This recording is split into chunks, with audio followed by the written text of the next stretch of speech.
Welcome to another edition of In the Know, the podcast where we dive deep into stories, trends, and insights that shape our world today. I'm your host, Reggie Parker, and each week we'll be bringing you engaging conversation with experts, leaders, game changers who are at the forefront of innovation, culture, and everything in between. Whether you want to be in the know or ahead of the curve, you are in the right place. So sit back, relax, and let's get started. Today's guest is Dr. Rita Jablonski, a prominent expert in the field of dementia care, particularly in relations to person-centered care and behavioral interventions, among other things. Dr. Jablonski, thank you for joining us today. Thank you so much for having me. Yeah. People don't know, but you and I have a little history as far as our friendship and how we met. Would you kind of give them a little rundown how we met? Sure, it had to be several years ago. Yeah. I would say around maybe 2021. I'm going to say 2021 because we had a patient that has needed some care, and Right. and that's how I was introduced to you. So I had a lot of my a lot of my patients that I care for Mhm. tend to be very challenging because that's what I do. I handle a lot of behaviors, Mhm. and I have quite a few patients with behavioral variant frontal temporal dementia. Mhm. And those folks are a challenge because they pass memory tests, but their judgment is gone.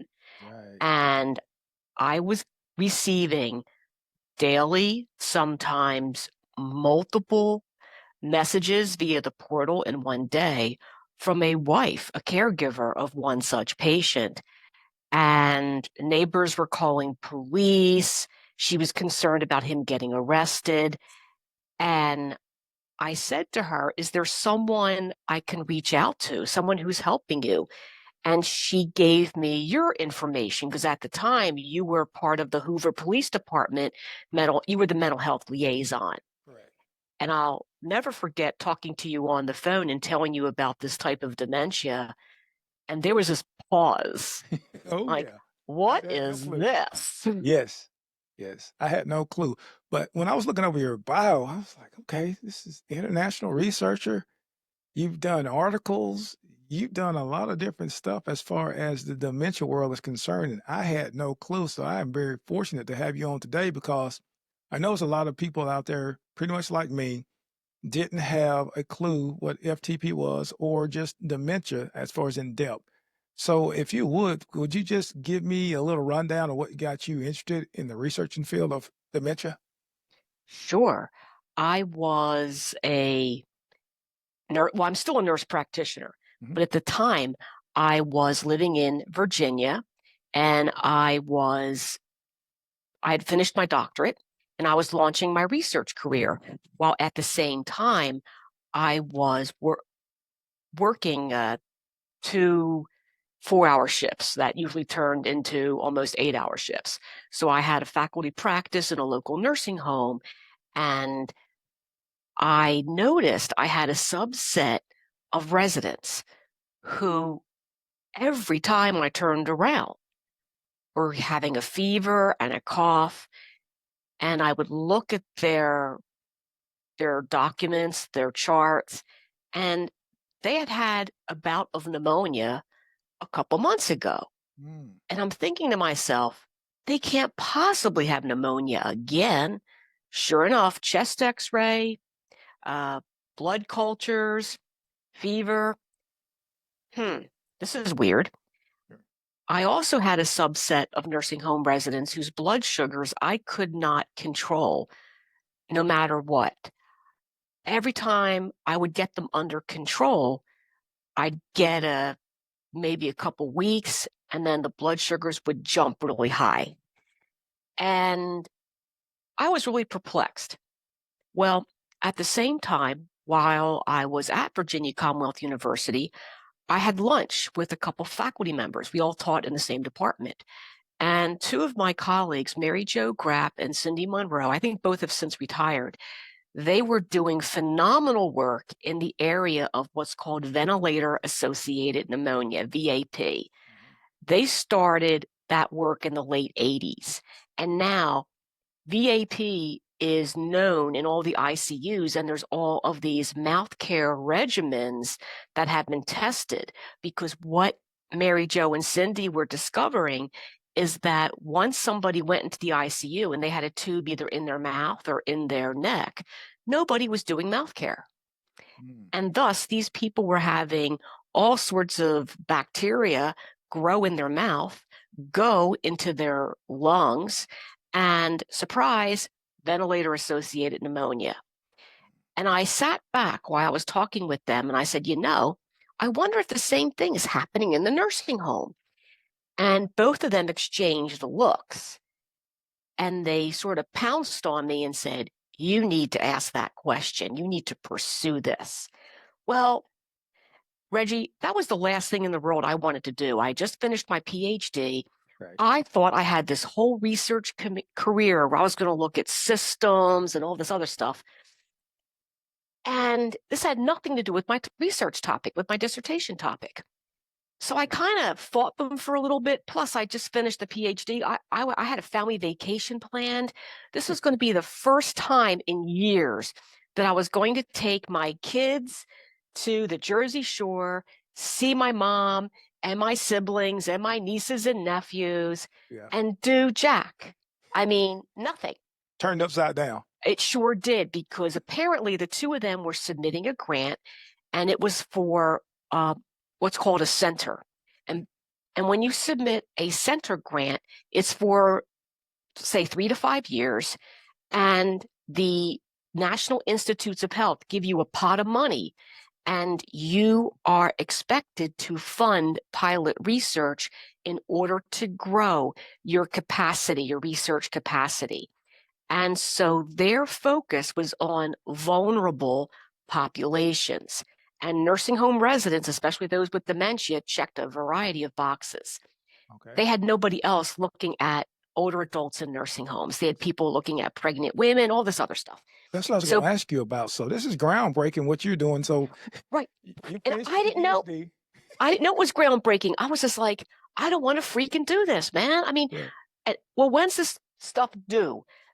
Basically, I had to have everything done. Now, this is right around April. Uh-huh. I had just April 15th, I had defended my dissertation, and I had lunch with them the next day because Right. I was, there, and I was working on getting all my edits to send back to the committee so they'd like bless it and I could walk down the aisle, Right. Mother's Day weekend. I was psyched.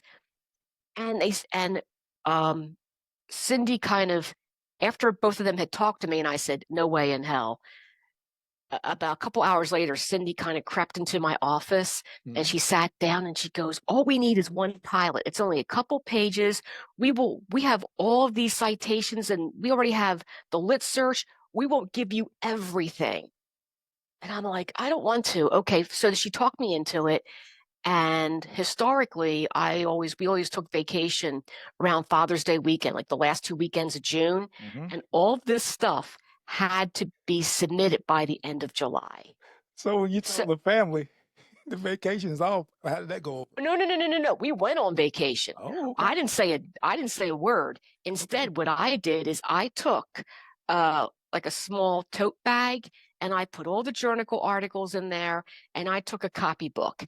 And so what I would do is while the kids were playing on the beach and for the most part, I had enough siblings and cousins and grandma, my mother was running around. I just said to my Mom, you're not going to believe this, but I got to crank out a grant. And she goes, don't worry, I'll keep an eye on the kids. So I sat under a beach umbrella with all my articles and this copybook, and I hand wrote a grant while like waving at the kids, making sure nobody drowned. And my family had a great vacation. Okay. And I also started getting up at like dark 30 because I would get up real early before anybody was awake. Because back then, this had to be early 2000s. It was 2003. Okay. Nobody password protected their Wi-Fi. So I took my laptop, set it on the kitchen table at like 4:30 in the morning, opened it up, and I had multiple Wi-Fi networks that I could access. Uh-huh. So I was working on my grant from like 4:30 in the morning to about 6:30 when the kids would get up, and then give them all breakfast. So yeah, I was doing this on the periphery. Oh, wow. And Okay. so the whole thing got submitted, Mhm. the P grant was submitted, and by September, we found out we were being funded. Wow. So now I had to do the study. And again, I kept thinking, you know what? I'm just going to do this one study, shut them up, and I'll never do mouth care in nursing home residents again because this is boring and stupid. Okay. Well, I go to do the study and I had nursing students and I had dental hygienist students with me because we were taking measurements of people's plaque in their mouth and doing a descriptive study that we published. Mhm. And then I noticed that the people with dementia who were part of the study were sort of fighting and not real happy. And I started interacting with them in such a way that they would cooperate. Mhm. We had consents already signed by their next of kin and everything. Everything was kosher. So I do this study and I'm thinking, I'm never doing this again. Well, I get updates from the National Institutes of Health. I always sign up for those things. Mhm. So I would say about 6 months after I had done this and we had submitted the study for publication, I receive a notice that the National Institute of Dental and Facial Research wants to look at, or that they're looking for grant applications for frail and functionally dependent older adults. Mhm. I'm in this nursing home. I'm recognizing that people who are getting pneumonia and who can't control their blood sugars based on the work done with my two colleagues, Uh-huh. they weren't accepting mouth care Oh. because the nursing assistants gave them a toothbrush and some toothpaste and said, do it. And these people had dementia. So gosh only knows what they were doing. All right. Or the nursing assistants went in there and the person with dementia said no and threw Mhm. him out of the room. So the nursing assistants weren't sure how to deal with the care refusal behavior. So I get this notice and it's a one stop. It's a very short turnaround and it's a program that has a beginning and an end. Some programs last for years. Mhm. This is a one-shot grant opportunity.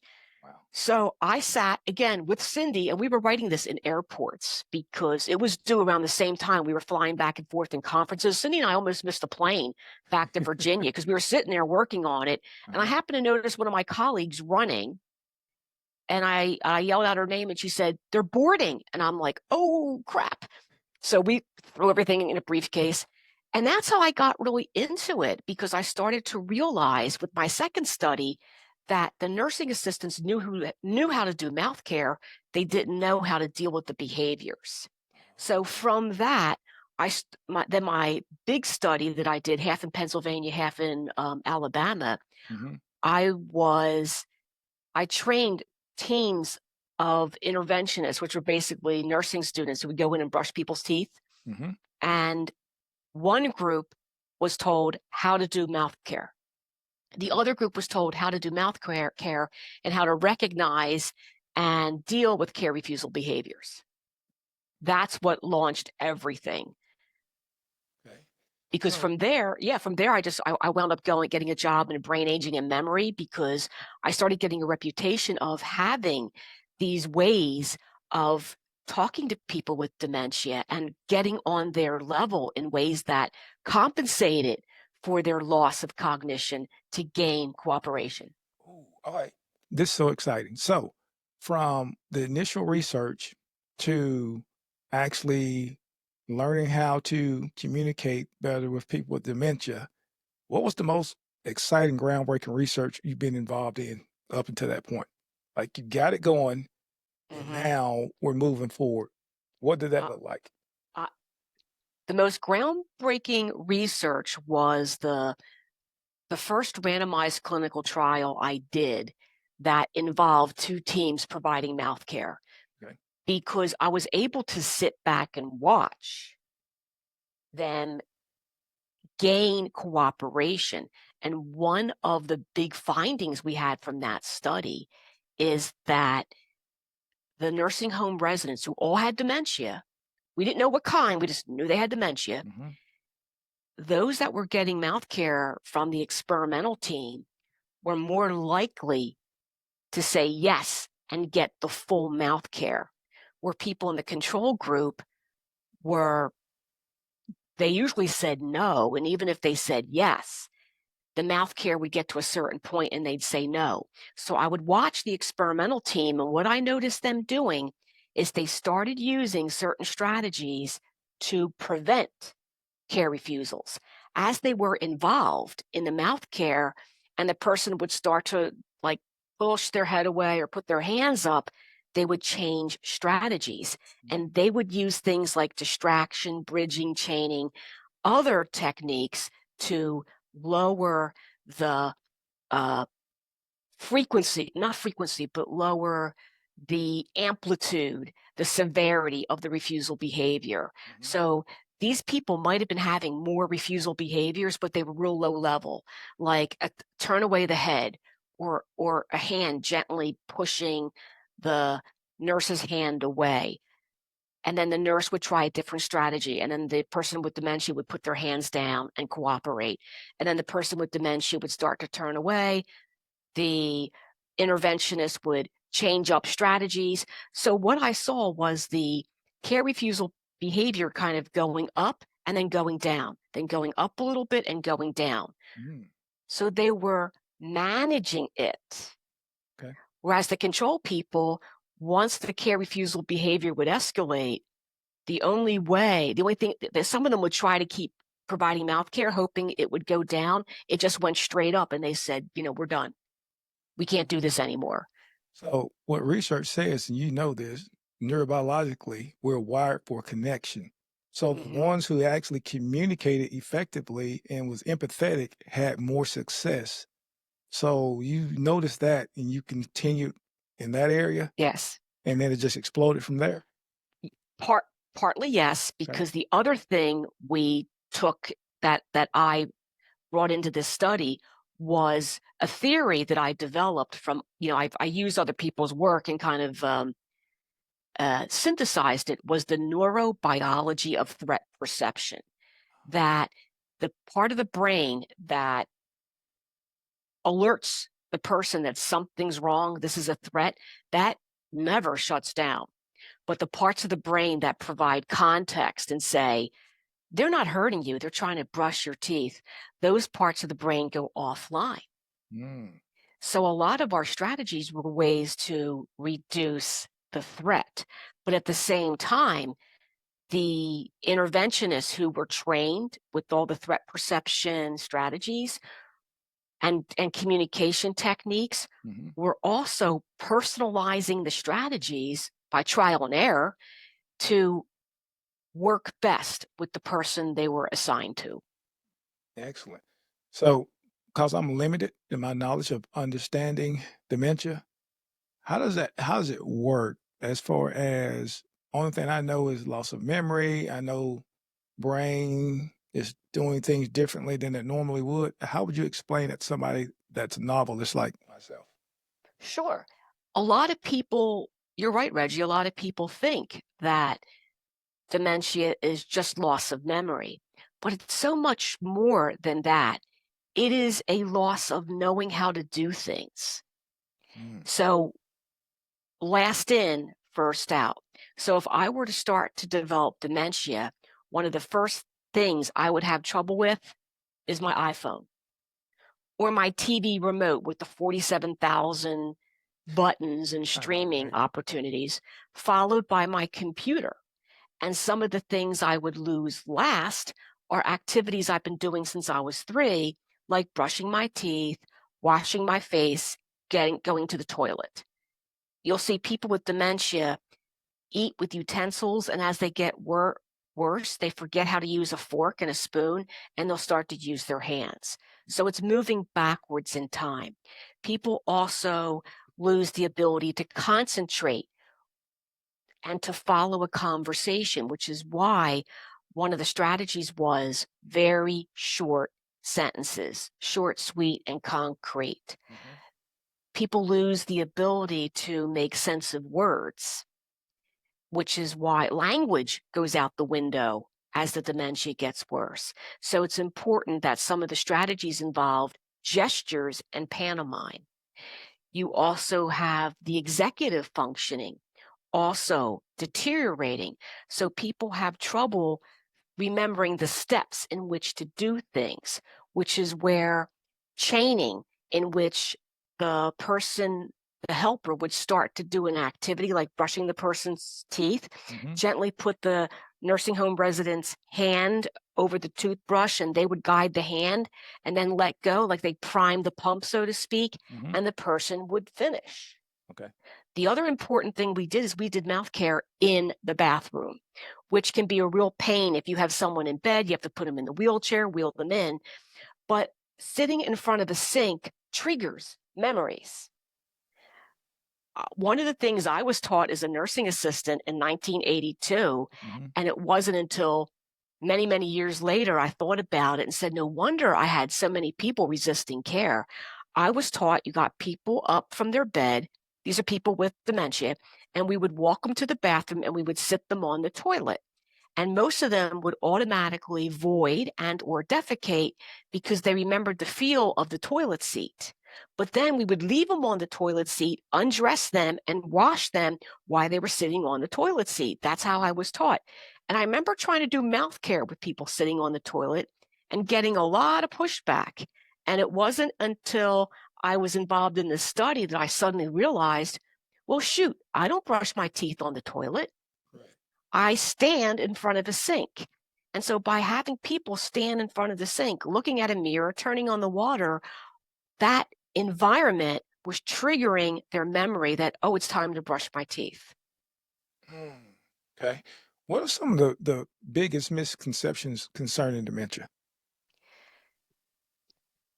One of the biggest is that people with dementia remember what they want to remember. That's not exactly true.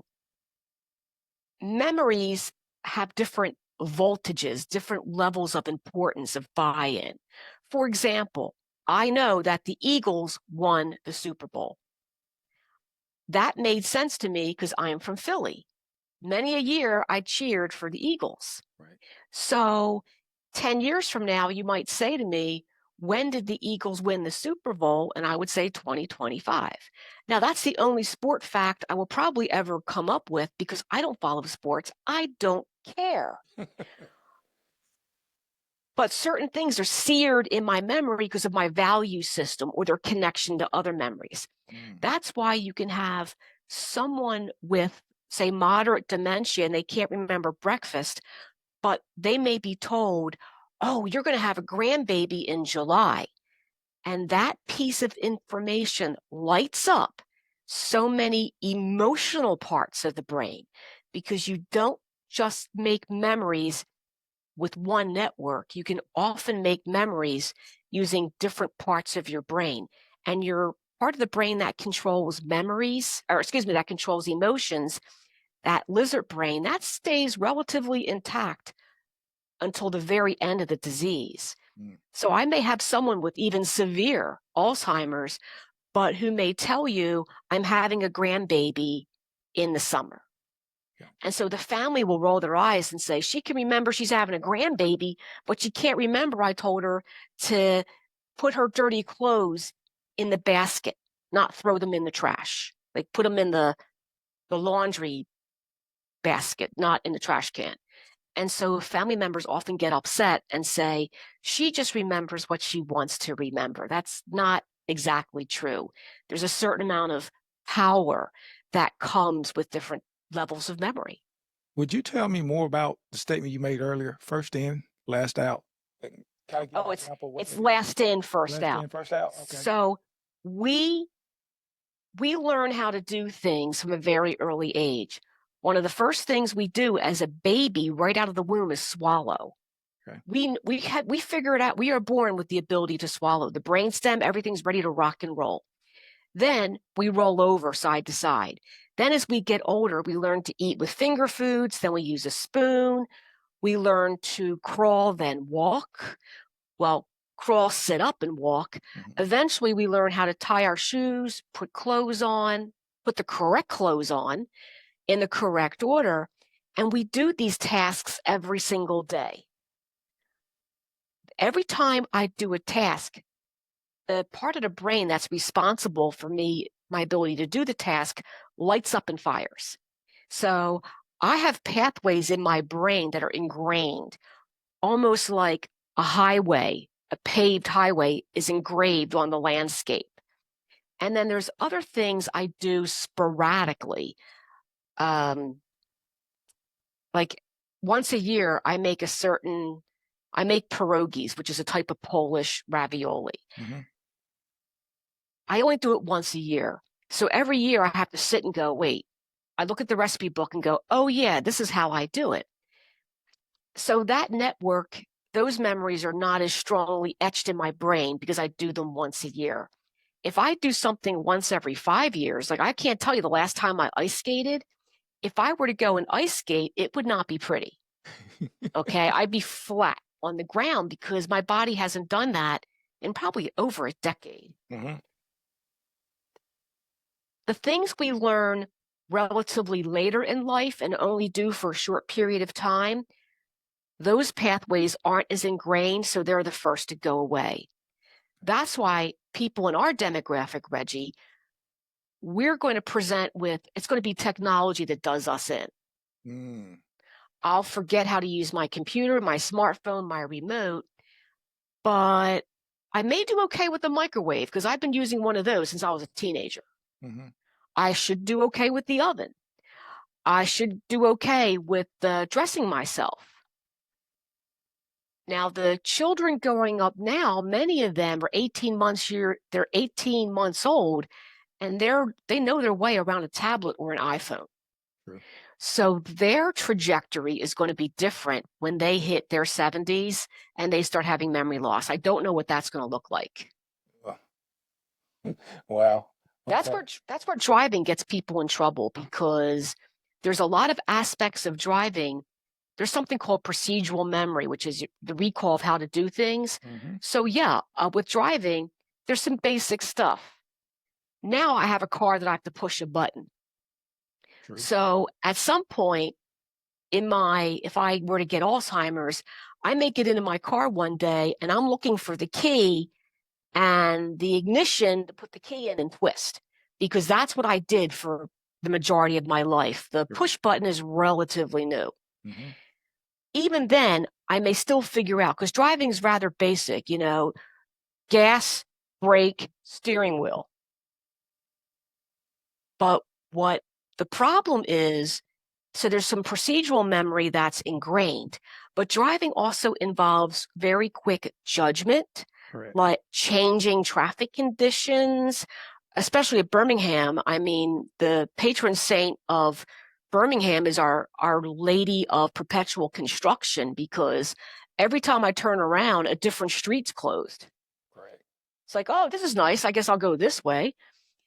And someone with memory problems is not going to be able to adapt to changing driving conditions, which is why a lot of families will think, oh, my grandmom or my spouse or my adult parent is fine because he or she is only going from the house to church a mile down the road, or to Walmart, or to the hairdresser. That's a big thing with my ladies.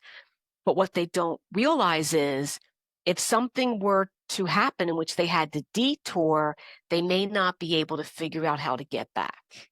Correct. And my son's a state trooper in Florida. And every time I talk to him, he tells me of somebody. He stopped a man with Louisiana plates who was driving the wrong way on an interstate ramp. And so Mark pulled him over, and the gentleman looked at Mark and he saw all the Florida insignia. And he said, "What's a Florida state trooper doing in Louisiana?" And Mark had to explain, "Sir, you are in Sarasota, Florida." And all the gentleman remembered was he left his house to go to the Piggly Wiggly.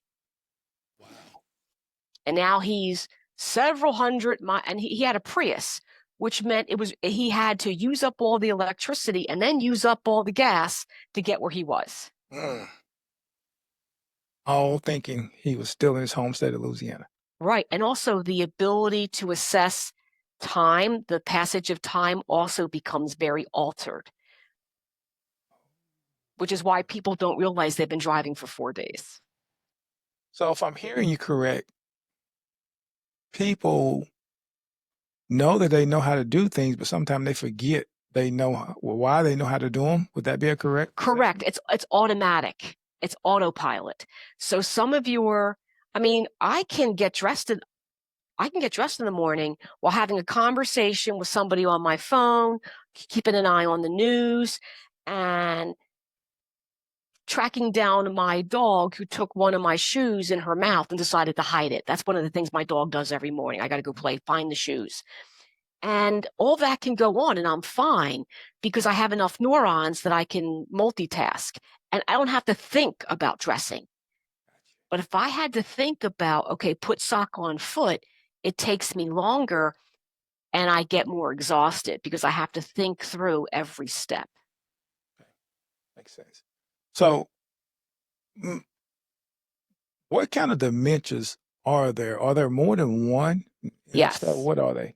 There's several. The big ones are Alzheimer's disease or Alzheimer's dementia, vascular dementia, which is caused by vascular disease in the brain.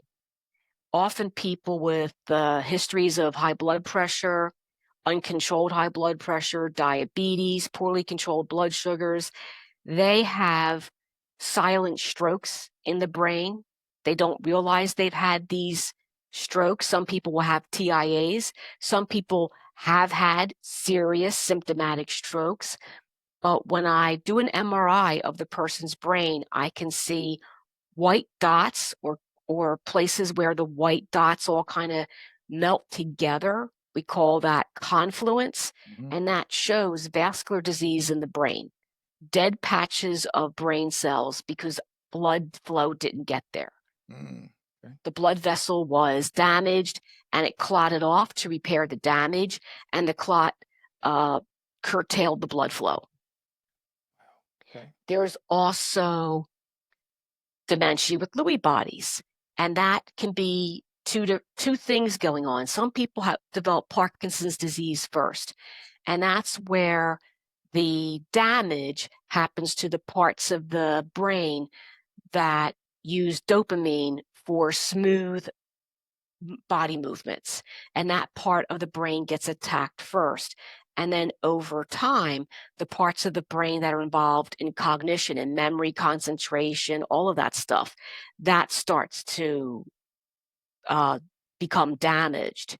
So you get what's called Parkinson's disease dementia.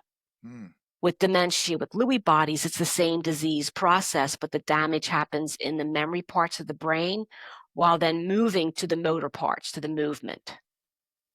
Okay.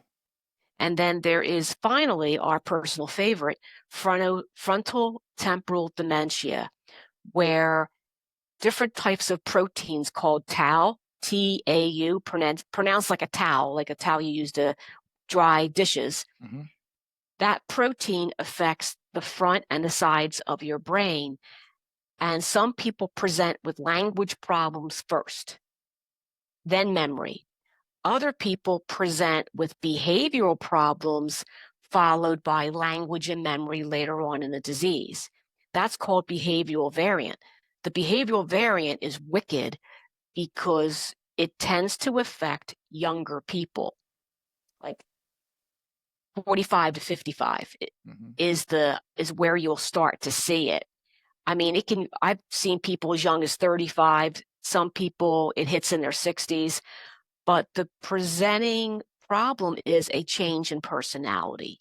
And it has to be a new change. If somebody was always kind of a grouchy, yucky person, they may become grouchier and yuckier as they age. And that's not necessarily due to the damage from frontotemporal dementia. But if you have someone who's always been very cautious and sensible with money, and then at age 55, they cash in all of their retirement to send it to some guy from Ghana who's promising them a return of $1 million per dollar or something. Like, you and I would know it's a scam.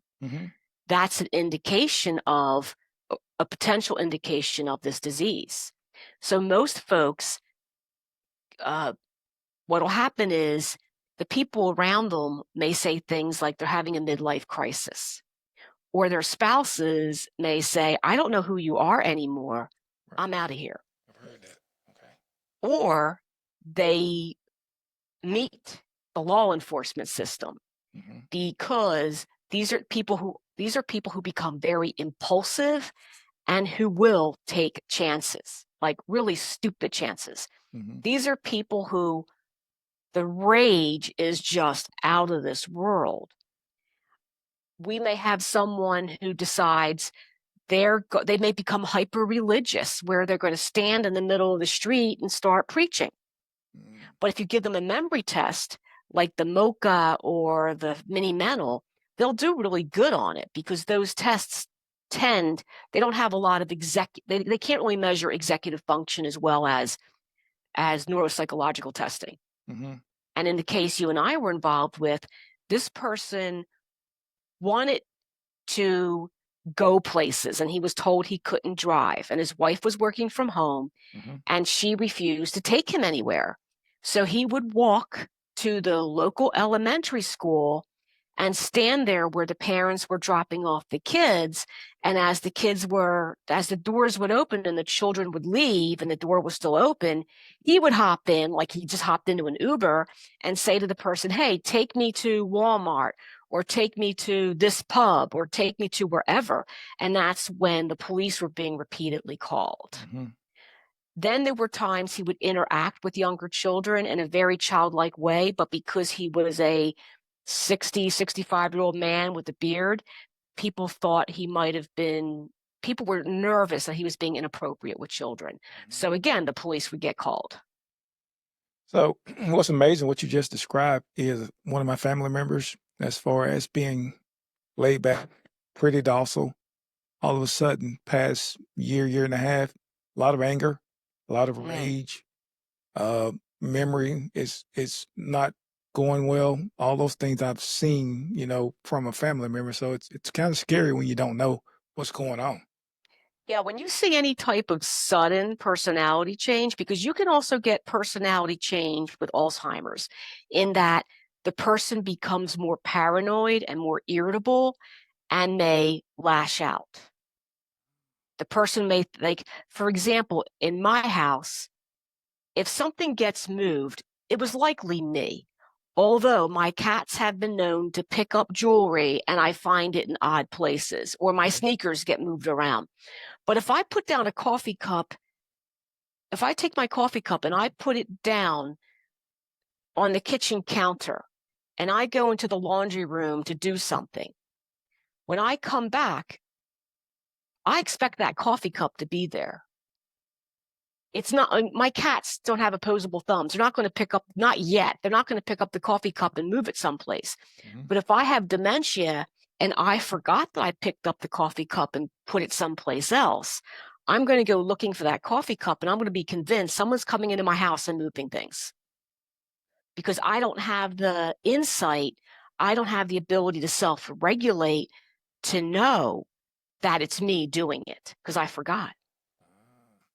So prefrontal cortex is going offline.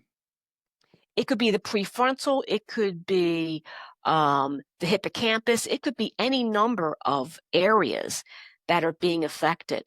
And that reminds me, when people are seeing family members with potential memory or behavioral problems, you definitely want to get a good physical, because people with a thyroid that is over or underactive can cause some behavioral stuff and slowing of memory and depression. For a slow thyroid, a hyperactive thyroid, you can get some irritability. Vitamins like B12, the vitamin D, those vitamins, if they are really, really low, they can cause some slowness of memory. Things like anemia. If I'm anemic, I'm not getting oxygen to the brain, Mm-hmm. I'm not going to be functioning at 100%. So a Mm-hmm. good physical, liver, if I'm developing liver disease, and you don't have to drink alcohol to get liver disease. There are types of liver disease that occur without alcohol consumption. If my liver is dying off, I have liver enzymes that are increasing, and I also have my liver isn't detoxing things in the body it should. Right. So I have certain chemicals and things in my body that I should be getting rid of, and I'm not. And that can cause confusion. There's something called hepatic for liver, encephalopathy for confusion. And certain medicines can cause confusion. So it's good to always start with a very thorough physical. I can tell you from thyroid, when it messes up, I had hyperthyroidism, and oh my goodness, my personality changed, my temperature changed, my heart rate changed. It was a lot of different things changed. So you're spot on. Whew, Okay. it was awful. So I know you pressed for time, so let me ask you this one last question because I'm interested in what you got to tell us. Sure. So, what role do family caregivers play in care of individuals with dementia, and how can researchers support them more effectively? Okay. Caregivers provide a boat ton of care. In Alabama alone, caregivers provide unpaid care to the tune of $5.3 billion annually. The Alabama state budget is only $3 billion. So, and out of that $3 billion, $1 billion is Medicaid. So, to your listeners, keep an eye on the landscape and what our representatives in DC and at the local level, the state level, are doing. Because I know there's some bills coming up in which there's some discussion of pretty much cutting a lot of Medicaid.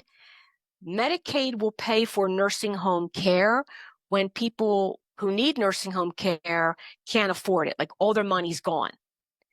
And a lot of times, family members caring for someone with a dementia, the money goes pretty rapidly. And a lot of these folks may find themselves using Medicaid as a payer source. So, and how researchers can help family caregivers are looking at strategies that can support family caregivers, like the research I'm doing right now, in which we have family caregivers and we provide ways to handle care refusal behavior. I've been listening to the caregivers I see in my office who said, yeah, I did a couple sessions, but I couldn't do all of them. So now I'm sitting here trying to figure out a way we can like decrease the sessions so that there's fewer times, but still get the information across. Right. Good. Well, I really appreciate you taking time out of your busy schedule because you and I got some teaching to do. We do. We're going to Wisconsin. Yeehaw in Yeah, May. May, Yes. right? Yeah. Yes. Yeah. But it was my absolute pleasure to be part of one of your podcast guests. It's awesome.